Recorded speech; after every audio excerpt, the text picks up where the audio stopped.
Hi, everybody. This is Nasser Rodriguez with Comic Arts San Antonio, C.A.S.A for short, and we're the only convention in San Antonio that focuses on comic book writers and artists. Today, we'll speaking to one of those comic book creators that will be joining us on October 5th, David Lujan. How you doing today, David? I'm doing all right, man. Hey, Yeah, glad to be here. thank you so much for joining me. You're welcome. So, as I mentioned, David, you're going to be joining us October 5th at C.A.S.A this year. And David, actually, have you been with us the previous two CASAs or just the last one? Just the last one. Yeah. Last one. Okay. Cool, man. Yeah. So David's got some really good stuff that we're going to be talking about, the works that he's doing. Before we get to that, David, let's go back to the beginning, man. Like, have you always been a comic book fan as a kid and stuff? Yeah, I got my start in comics actually hustling them. So I would go and I would take my lunch money, my spare change, and I would buy comics and I'd buy extra comics. And then I'd show up to school, and this is like in middle school, and I would sell these comics to other kids for a markup, and then I'd use that money to go buy more comics for myself. So I've been in the comic book world for a while, kind of in nefarious ways, but yeah. Oh, man, look at that. You were a retailer way before, huh?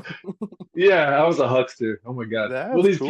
these kids were not, they weren't as free as me. I could just kind of go wherever I wanted and hang out wherever I wanted. My parents were like, just don't die and come home eventually. You know what I mean? Well, I So think that's how like a lot of us grew up in that like era, right? It was just like you go out to play, come back by dinner time, and like that's it, yeah, right? So, yeah, exactly, exactly. and where are you based out of, David? I'm based out of Austin, Texas, born Okay. and raised. So Okay, yeah, cool, man. Awesome. So you're right up the road from us here in San Antonio. yep. And Austin's got the whole area of San Antonio, Austin, we've got a great community of, independent creators, like pros that are working for the big two, that kind of stuff. Yeah, man, it's kind of crazy. I haven't really been too involved in comic books professionally for that long. It's only been like a Mhm. couple of years, and instantly it's like, whoa, I just jumped into the deep end. There's some really awesome talent out there. There's a lot of things happening in Austin that I was not aware of until I started like, dipping my feet into the comic world here. So, Yeah. So you said it hasn't been that long. When did you start making your own comics? I mean, I've been trying to make comics forever and ever and ever. But I made a little crappy comic like 10 years ago and it wasn't very good. And I was like, oh, I don't know. And then I kind of stopped. But during the pandemic, I was working as a carpenter and I thought, I need to start drawing again. I hadn't picked up a pencil in years. Like I hadn't put pencil to paper in literally years. And so I started working on it was like 2021 when I made a decent comic that was like its own thing. It was finished. Um, and then yeah, it's from there. So it's only been like what 3 years. Okay. So, Yeah, I've been hearing that a lot. It seems like the pandemic uh, was the impetus for a lot of people to like, we just had so much time at home, right? It was just like, let me start yeah. drawing or writing or something. Well, for me, it was I didn't have any time at home because I was working as a carpenter. Everybody's at home, like you just Uh, said, and they're looking around going, "That's broken, that's broken, that's broken." So my phone was ringing off the hook, and I didn't have any free time at all to myself. So I would wake up at like 5 in the morning, and I would be like, "I'm just gonna draw for an hour and a half, and do that every single day, or I'm gonna write for an hour and a half every single day." And then it started to snowball to where I was like, I don't want to do carpentry anymore at all. Like I'd rather just draw full time, and that's what I'm doing now. So oh, that's awesome, dude. Well, that's different. So, like at the busiest time in your job, that's when you decided to jump into it, huh? yeah, yeah, you just get frustrated doing something that you're not passionate about, Yeah, yeah. and you have something that you are passionate about, and you're like, why am I not doing that? I should be doing that instead. So Yeah, yeah, man, I totally understand that. I was in the corporate world and I was just like, man, I'm tired of this. So, yeah, but yeah, I can but imagine. yeah, but let's go back to the beginning when you say you were hustling those comics. Do you remember what kind of stuff you were reading? What was getting you hooked back then? Oh yeah, anything Jim Lee put out, uh, anything Travis Charest put out, all the Wildcat stuff. That was for me. People didn't want to buy that product as much as they wanted to buy Spawn. So I would just stock up on Spawn comics, woo, and I would sell them like hotcakes, man. Yeah. Yeah, I was rolling in it at the time. Don't tell Todd McFarlane. I was making money off that fool. Well, But hey, yeah, well, that whole Todd make the money off of those comics already being sold. Your secondary exactly. market. I was like that subgenre he didn't even know about, you know. But yeah, yeah. So all like when everybody jumped ship and went to Image, and then there was Top Cow, and there was Danger Girl, and J. Scott Campbell, and all of that stuff. I followed that really heavily. I thought, wow, that's really cool. I mean, before that, I was into X-Men and all the standard Marvel DC stuff, you know, Batman, Superman, that kind of thing. But once they jumped off, and it was like the first iteration of indie comics per se, it Yeah, really caught my attention, which makes me sound a lot more legit as an indie comics creator than I yeah, yeah. actually am. But yeah, that was what really sparked it for me back in the 90s. Yeah, I think if you're in like at a certain age, everybody was drawn into the Image stuff, right? Like you were Oh saying, yeah. Spawn, Wildcats, Pit, like all that Oh yeah. Shadowhawk, like all that stuff. Uh-huh. I Yeah. was also into like the Valiant stuff. I mean, like Exo Manowar and Turok. Hmm. Bart Sears was one of my favorite Yeah. illustrators at the time. I was like, dang man, this dude knows how to draw ripped guys Yeah. and ripped girls too. Yeah, they were But doing anyway, really good stuff over there too, man. So yeah, yeah. so when you were reading comics at that time and you're hustling and making money off your classmates and stuff, even that early, did you know like, hey, I want to draw comics or I want to write comics, or how did that come about? I didn't really get into the writing of comics until I was an adult, after I'd read a lot of books and I realized like I like writing. It's just fun, you know. And I had started writing before I actually started drawing comics professionally, like in the now. And I wrote a little novella about Yuriko, which is my vampire character. It's like 300 pages, something like that. And it's about a Korean vampire set, you know, post-industrial frog era, time frame or whatever. And I was showing it to some friends, and they were reading it, and they were like, "Dude, this.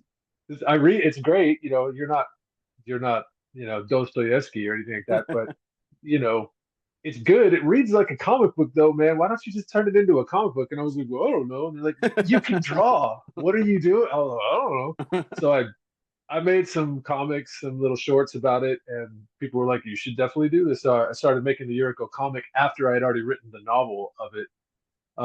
But drawing comics, I kind of always drew comic related characters. When I went to art school at UT, and my professors were all just like, "Oh, your work is so figurative," and that's the biggest diss in high art ever, is to be figurative. And I'm like, Ah, okay. what? Just because it's a picture of Weapon X slashing through, you know, scientists doesn't mean that it's not high art, you know. Yeah. So It's I just got in a lot cool of high art, right? exactly, yeah. In art school, I got the high minded, you know, whatever treatment from people all the time. So So at that time when you were in art school, what did you want to do with art? you know, I didn't really know. I love printmaking. Uh, Okay. I have a small screen printing shop in Austin called Fox Box Printing, and we print T-shirts and posters and stuff like that. But I didn't really know what to do with my imagery. And once I got out of art school, I was kind of adrift. Not only did I kind of have a bad taste for art in my mouth because of what I had experienced in art school, and they just beat it out of you and make you feel like you're not important, or what you want to do isn't good enough, that kind of thing. Yeah. Um, it wasn't until I was a grown ass man I just realized I was like, I can do whatever I want. I can draw comic books if I want to. Like no one, Yeah. you know what I mean? Like I can go to the store and I can buy some ice cream and just eat it. Yeah. Yeah. I'm a grown up. Yeah. So sometimes it takes being a self-confident adult person to make the decision to do something very childish like Yeah. drawing comic books for a living, you know? Yeah, I've heard that from a couple of the other interviews, you know, that unfortunately, like as an artistic creative person, like there's always people telling you like that's not a real job, or what do you want to do with that, or you're not going to make money with that. So Yeah, that's too yeah. bad, man. That, It is what it is. And you know, I am always concerned about making ends meet, as everybody is. So that's one aspect of it. But I do feel like there are avenues. I mean, with Kickstarter and small publishing houses and all that kind of stuff, and small printing shops too, to do like, you know, actual comics, mhm. uh, that it affords opportunities to people to be able to do this without having to have tons of money behind them. You know what I Yeah. mean? Yeah, that's you know, we can say there's been all kinds of negative stuff in the digital age, but one of the positives is like somebody can build their audience that will follow you to your projects, you know? Yeah, yeah, absolutely. I mean, it's just you can see I'm in my kitchen. That's Yeah. what, that's where I work is in my kitchen. I don't have an office or even a room. It's like right next to the apples and the bananas, and I'm just like drawing stuff. And from that tiny little nook that I carved out in my kitchen, I can reach thousands of people on Instagram and tell them about my Yeah, yeah. vampires and mermaids, whatever I got going on, you know? I mean, well, you got some really nice like woodwork back there. I'm guessing that's your work. Yeah, yeah, yeah. All of the That's nice, man. yeah, yeah, I've built all kinds of crazy stuff. Like I built my wife a yoga spot in the backyard for her to teach classes, and I built my daughter a treehouse in the backyard that's now her actual bedroom that she lives in. You know, Oh, so wow. yeah, it's That's crazy. cool, It's man. crazy. All right, that's awesome. So, back to the comics, David. So, were you, you know, a lot of people you read as a kid, you kind of get into high school or college, and you drop off of comics for a while, and then somehow find your way back to it. Was that the case for you, or did you keep reading all the way through? I kept reading all the way through. Really? Yeah, Okay. the sixth floor of the Perry Castañeda Library at UT. And right kind of in the center there, I found like right when I got to UT Austin, I found exactly where they keep all the comics. And I was like, you have Akira book one through whatever? Yeah. You know, so I would just go there and troll through. They had like full size editions of Little Nemo and Slumberland by Yeah. Winsor McCay.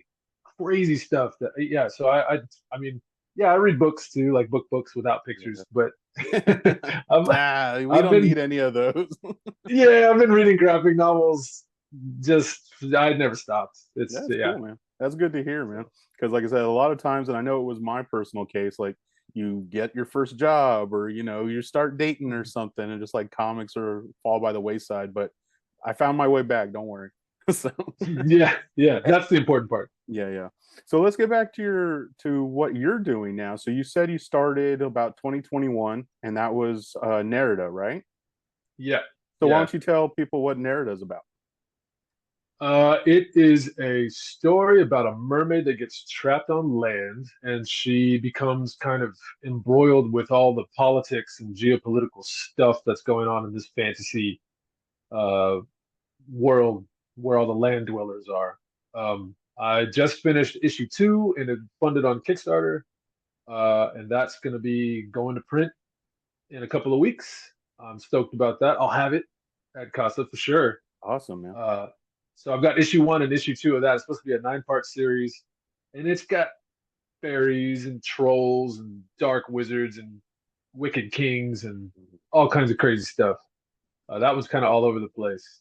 And That's then I've got cool. another one called Yuriko that's about a vampire that I talked about before. That one is a little more austere. It's black and white.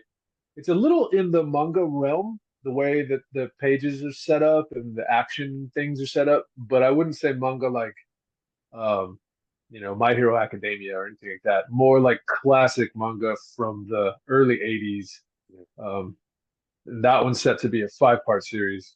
So I'm hoping to have issue three of that one done by October as well. Awesome, man. I can't wait to see that. Um, so I was we were talking about how like you started with like the image stuff and like all the artists that you liked at that time.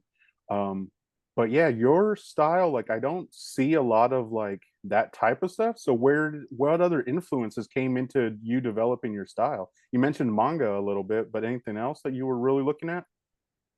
Um, so I mean, for paneling and stuff, I'll literally take a book off the shelf and thumb through it till I find some paneling that I like from Mike Mignola or from Nausicaa, The Valley of the Wind, or Akira, something like that. Um, Great pacing and all that kind of stuff. Also, as I grew up, as I got older, and I kind of put the Spawn comics down, I was like, okay, yeah, all right, I don't really identify with that anymore. Then I picked up the graphic novels, and I found like Batman Year One by David Mazzucchelli. I Okay. found all the Sin City stuff with Frank Miller. I Yeah. found all this other uh, more serious, more adult Yeah, yeah. related stuff. And then that led to Ed Brubaker and all the Criminal Edition and all of that Sean Phillips and all of those guys, and I was like, wow, the pacing's awesome. Constantine, like the storytelling's awesome. The artwork is laid out in a certain way, and so I would take bits and pieces of more, I don't want to say adult, but more uh, grown, more Yeah. mature kind of artwork that was happening, and that's kind of Okay. where I'm getting most of my influences from, Oh, I'd okay. say. Yeah, and then you mentioned like some creators like Frank Miller and stuff that were writers and artists on their projects. Mhm. Is that kind of something that you always knew you wanted to do both, or you said you started off as a writer, so at first did you start off maybe thinking you were going to work with an artist? I am uh, how shall I put this? Like I just don't pay attention. I'm too dumb to know that you're supposed to have extra people that help you with stuff. So I was like, "Well, I need to build a fence." So I dug the holes and I put the fence post in there and I poured the concrete and I stained it and I measured it and I did it. I didn't know what I was doing, but I didn't know that you could hire or you should hire other people who knew what they're doing. Yeah. It's kind of the same thing with comic books. I'm kind of like, well, I mean, I could write it. I could draw it. Sure. Well, if I'm drawing it, I can ink it too. How hard is lettering? It's not that hard. It sounds kind of silly, but I mean, I don't know. I that's kind of Are you starting where are you setting up a printing press in the back too or something? I mean, practically, yeah. I mean, I thought about it. When I first started doing it, I was just Xerox copying them. That's why all my comics are a weird size because they're all just Oh, legal okay. size. Yeah, they're just like 8.5 by 14 or whatever. You fold it over and it's a legal size Xerox copy. Oh, But okay. I have started working with other writers. So I've been contacted by a couple of people to do some books. The book that I'm launching next month in June is called Big Game Saga, and it's written by a guy named Bill Poor. And his script is awesome, and it's completely different from the way I write scripts. So that was real interesting for me to say, okay, I'm going to take these words and put them onto a paper, and what are they going to look like? And they ended up looking really cool, and they don't look like necessarily like anything that I was doing for either Nerida or Yuriko. Yeah, so it's fun to collaborate with people. I just from the get-go was not well informed and thought, Yeah. well, I don't know anybody. I'll just do it. You know what I mean? Yeah. So Hey man, that's how a lot of us do it. That's how I started Casa. I was just like, I'll just put on a show. So, yeah, why not? yeah. So what is that one? You're just gonna be the penciler on that one then? I'm doing all the artwork in the color, like the pencil ink color and Oh, lettering okay. for it. Okay. Um, and the guy Bill Poor is the writer, and that one's called Big Game Saga. Big Game It's a Saga. Okay. And is that going to be it's going to Kickstarter or where can people keep an eye on for that? Yeah, it's going to Kickstarter. NaridaComic.com will send you directly there. I've got a Kickstarter link up on that too. Um, but yeah, that one's really it's so strange. It's about basically uh, a ninja from the 18th century who gets plucked from time and has to fight against modern day warrior, like a troop of modern day hunters who are after him. Yeah, it's That's wild. cool. That sounds cool. Any possibility that we have that by Casa time, October 5th? Oh yeah. Oh All yeah. right. I'm on it, man. I'm like it's Hey, already I'm drawn not and everything. all right. I don't want to rush you. I'm just asking. Oh, I should have by the time Casa comes around, I should have like truckloads of new comic books because I'm also working on another thing with Red 5 Comics called Yeah, something Beyond the Petrichor, cool, and man. they want me to put out me and this other writer Dakota Brown are doing a book called something Beyond the Petrichor. There's 4 issues that they want to put out next year at some point in time. I don't know if I'll have any like advanced copies of that by that time, but I'm supposed to have turned it in by then, so we'll Okay. see. That's cool, Yeah, man. That's exciting to hear. Red 5 has done some cool stuff. I saw they've yeah, even got one of their things is being adapted into a movie, so that's yeah. awesome. Cool, The man. guys who run Red 5 are like they come from the movie industry, so they've got that connection going on for them, which is great. That's awesome. That's awesome, man. So as we wrap up here, David, so we did mention some of your websites and stuff, but how about you give people those websites and any social where they can follow you and what's coming up? Okay, NeridaComic.com, Nerida comic.com is the website. It just sends you to a link tree with all of my socials and blah, blah, blah, blah. If you're already on Instagram or any of that stuff, it's just at Nerida Comic to find me. Um, yeah. And if you hit up my website and you sign up for my little newsletter, I send out like previews of books that are coming, interiors that I'm working on that I don't post anywhere else, that kind of stuff. So it's like a free Patreon, but without all the NSFW stuff. Nice. Well, that Yeah. sounds awesome. Thank you so much, David. I'm excited to see all the stuff that's coming that you'll have at Casa, and then whatever you do in the future, man. When I saw your work last year, I was just like, man, this guy is really good, and I already had a sense that, like, you know what, people are going to be snatching him up for projects. Thanks, man. Yeah, Cool. I'm excited to just keep trucking. I'm just trying to put my name out there. So Cool, man. So everyone, make sure you come and see David pick up his books at Casa Comic Arts San Antonio, October 5th, 2024 at the Marriott Airport San Antonio. Just visit our website. We've got all the info there. And David, thank you again for joining me today. thank you so much, man. Hey, you have a good day.